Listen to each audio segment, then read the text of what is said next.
Naaresto ng pinagsanib na puwersa ng pulisya ang number 1 regional level most wanted person ng Pro-4A na kinilalang alias Victor. Matapos isagawa ang isang operasyon ng mga tauhan ng Rapid Deployment Battalion ng PNP SAF, kasama ang Criminal Investigation and Detection Group, Quezon Provincial Field Unit, Candelaria Municipal Police Station, at 2nd Provincial Mobile Force Company ng Quezon Provincial Police Office sa Barangay Masalukot 2, Candelaria, Quezon noong December 9, 2025.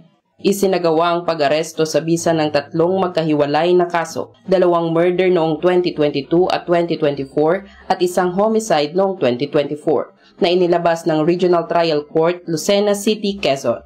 Ipinakita ng mga naturang warrant na matagal nang iniiwasan ng sospek ang batas at patuloy na nagtatago sa iba't ibang lugar sa lalawigan. Dahil dito, isinagawa ng mga operatiba ang maingat na surveillance at koordinasyon upang matunton ang presensya ng sospek sa nasabing barangay.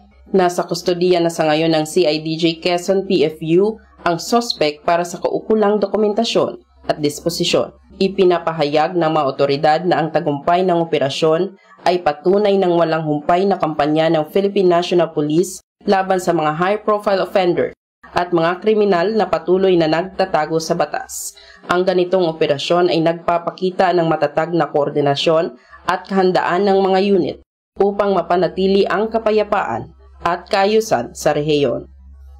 At mula dito sa headquarters sa Fort Santo Domingo, Santa Rosa City, Laguna, ang tahanan ng inyong tagaligtas. Ako ang inyong PNN correspondent, Patrolwoman, Cherilyn Kalumpita, alagad ng batas, tagataguyod ng Balitang Pulis.